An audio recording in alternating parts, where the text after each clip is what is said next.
कहानी की शुरुआत होती है उस एक पल से जिसने सूरज और ईशा की पूरी जिंदगी पलटकर रख दी। यह कोई आम बहस नहीं थी, बल्कि ऐसा झगड़ा था जिसमें गुस्सा प्यार पर भारी पड़ गया। सूरज का गुस्सा उस दिन हद से आगे निकल चुका था। उसके मुंह से निकले शब्द तीर की तरह ईशा के दिल में जा लगे।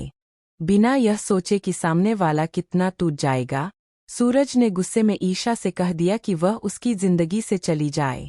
शायद सूरज के लिए यह बस गुस्से में कही गई बात थी, लेकिन ईशा के लिए वही शब्द उसकी सबसे बड़ी सच्चाई बन गए।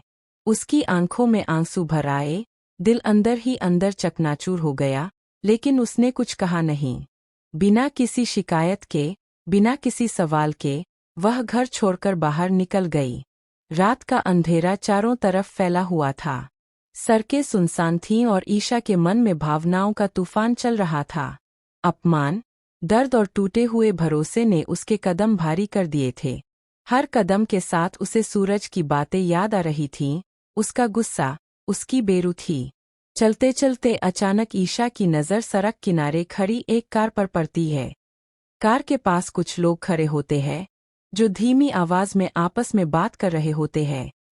ईशा अनजाने में कुछ पल के लिए वहीं रुक जाती है, लेकिन अगले ही पल जो वह सुनती है, उससे उसकी रूह कांप जाती है। वे लोग सूरज को मारने की साजिश रच रहे होते हैं। ईशा का दिल जोर जोर से धड़कने लगता है। उसके अंदर का सारा दर्द, सारा गुस्सा एक पल में पीछे छूट जाता है। उस वक्त उसके लिए सिर्फ एक ही सच्चाई होती है, सूरज खतरे में है। चाहे उसने उसे कितना भी दुख दिया हो, लेकिन उसकी जान ईशा के लिए सबसे ऊपर होती है। वह घबराकर तुरंत सूरज को फोन करती है। एक बार, दो बार, कई बार, लेकिन हर बार सूरज उसका फोन काट देता है। शायद उसका गुस्सा अब भी शांत नहीं हुआ था। शायद वह ईशा की आवाज तक सुनना नहीं चाहता था। हर कट्टी कॉल के साथ ईशा का दिल और तेज धड़कने लगता है। उधर किस्मत भी जैसे दोनों की परीक्षा लेने पर उतारू होती है। सूरज अपनी बाइक से जा रहा होता है कि अचानक बाइक रास्ते में खराब हो जाती है। वह बाइक को सड़क किनारे खड़ा कर देता है, यह जाने बिना कि मौत कुछ ही दूरी पर उसका इंतजार कर रही है। वही गुंडे अपनी कार में बैठकर तेजी से उसकी तरफ बढ़ते हैं। उनकी आंखों में नफरत होती है और इरादों में खून। कार की रफ्तार बढ़ती जाती है। सूरज कुछ समझ पाता, उससे पहले ही हालात बेकाबू होने लगते हैं। और तभी ईशा, फोन पर जवाब न मिलने के बावजूद, हार नहीं मानती। दूर से उसकी नज़र उस कार पर पड़ती है, जो सूरज की तरफ बढ़ रही होती है। एक पल के लिए भी वह नहीं सोचती, न अपनी जान की परवाह करती है, न अपने दर्द की। बस एक ही ख्याल होता है, सूरज को बचाना है। वह दौड़ती हुई सड़क के बीच आ जाती है। अगले ही पल एक तेज टक्कर होती है। सब कुछ जैसे थम सा जाता है। ईशा हवा में उछलती है और सड़क पर गिर पड़ती है। चारों तरफ खामोशी छा जाती है। खून, दर्द और सन्नाटा, तीनों एक साथ। उसी टक्कर में ईशा का कंगन टूटकर सूरज के पैरों के पास आ गिरता है। सूरज सदमे में खड़ा रह जाता है। वह समझ ही नहीं पाता कि अभी अभी क्या हुआ है। उसे यह एहसास तक नहीं होता कि जिस इंसान ने उसकी जान बचाने के लिए अपनी जान दांव पर लगा दी, वही उसकी वजह से आज सड़क पर बेसुध पड़ी है। कुछ ही पलों में आसपास के लोग जमा हो जाते हैं। हंगामा मच जाता है। पुलिस मौके पर पहुंचती है और ईशा को तुरंत अस्पताल ले जाया जाता है। एम्बुलेंस की सायरन पूरे माहौल में डर और बेचैनी घोल देती है। अस्पताल में डॉक्टरों की टीम ईशा को बचाने की पूरी कोशिश करती है, लेकिन उसकी हालत बेहद नाजुक होती है। वह जिंदगी और मौत के बीच झूल रही होती है। डॉक्टर बाहर आकर बताते हैं कि अब हालात बहुत गंभीर है और सिर्फ दुआ ही काम आ सकती है। अस्पताल के बाहर माहौल पूरी तरह बदल चुका होता है। कुछ देर पहले तक जो जगह आम लोगों की आवाज़ों से भरी रहती थी, अब वहां सिर्फ बेचैनी, डर और खामोशी पसरी होती है। एम्बुलेंस से ईशा को स्ट्रेचर पर उतारकर आईसीयू की तरफ ले जाया जाता है। डॉक्टर तेज कदमों से चलते हुए एक दूसरे को निर्देश देते रहते हैं। हर किसी के चेहरे पर चिंता साफ झलक रही होती है। डॉक्टर ईशा को तुरंत आईसीयू में शिफ्ट कर देते हैं। मशीनें उसकी सांसों को संभालने की कोशिश कर रही होती है।